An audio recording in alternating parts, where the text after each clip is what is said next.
NVIDIA has become the EA of hardware manufacturing, prioritizing margin over value, restricting supply chains, and leveraging market dominance to extract maximum profit from consumers who have limited alternatives.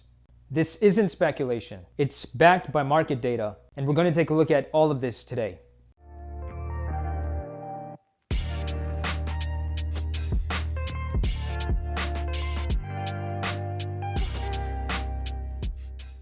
To properly frame this discussion, let's establish some historical context. NVIDIA was founded in 1993, initially with a modest capital of approximately $40,000. Their market breakthrough came with the GeForce 256 in 1999, which they marketed as the world's first GPU. For over a decade, NVIDIA maintained relatively consumer-friendly pricing strategies. Their products commanded premium pricing over AMD ATI alternatives, but generally delivered commensurate performance improvements to justify the extra cost. The price to performance ratio remained within reasonable parameters, and generational improvements typically delivered tangible benefits to consumers. This trend began to shift significantly around 2020, coinciding with several market factors, including the pandemic, crypto mining booms, and NVIDIA's expanding data center business. What's important to note is that while external factors influenced the market, NVIDIA's strategic decisions appeared to capitalize on these conditions rather than to mitigate their impact on consumers. The data center inflection point cannot be overstated when analyzing NVIDIA's current market approach. As of their latest earnings reports, data center revenue has significantly eclipsed gaming revenue by a significant margin, a gap that continues to widen quarter over quarter.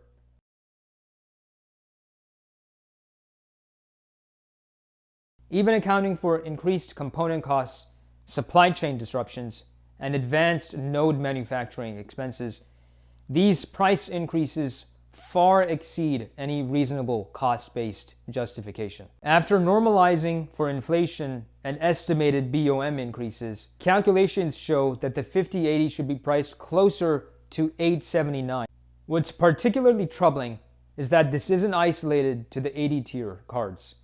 There's a similar pattern across the entire product stack, including a systematic repricing strategy.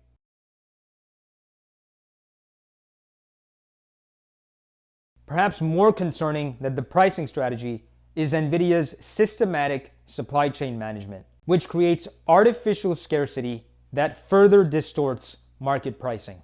After monitoring SKU availability across major retailers for the past 3 launch cycles, the data shows a consistent pattern: extremely limited initial availability, followed by a gradual inventory normalization over 3 to 4 months.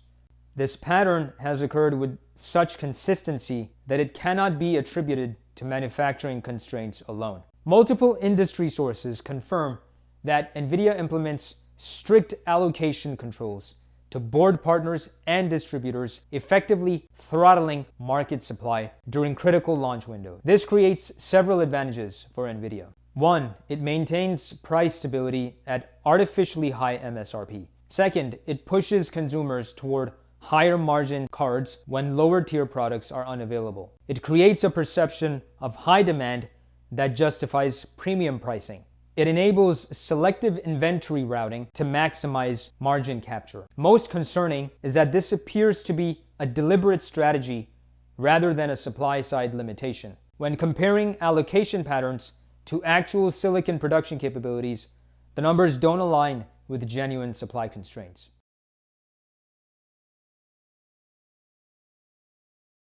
Now let's address performance, where the data becomes even more problematic when viewed in the context of pricing. Performance results show that the RTX 5080 has approximately 5 to 13% performance improvement over the RTX 4080 at 4K. This is measurably lower than historical generational improvements. For context, the 3080 delivered 30 to 35% improvements over the 2080, and the 2080 delivered similar gains over the 1080.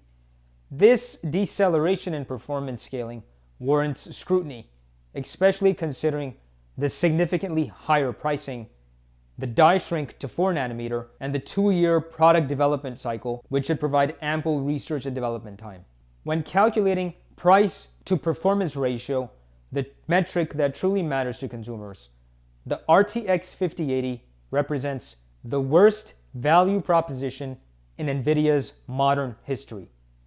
Performance per dollar has actually regressed compared to previous generations, something not typically seen in the GPU market. NVIDIA was made what it is today by consumers and gamers. But how has NVIDIA repaid those consumers? By treating them like garbage while they chase the sweet AI and data center money. It's clear when looking at Jensen during keynotes that his focus is all on AI and data centers. AI, a new era of AI, the Super Bowl of AI. Consumers are no longer NVIDIA's core audience. They are just the beta testers for the tech that will eventually end up in the pockets of their enterprise customers. It isn't unremarkable for NVIDIA to be pursuing data center and AI, except for the observable impact on their consumer product strategy. Rather than maintaining separate product development tracks with appropriate pricing for each market segment, there's increasing evidence that consumer graphics cards are being treated as a secondary business with pricing models derived from enterprise margins. The parallel to Electronic Arts business practices is both apt and concerning.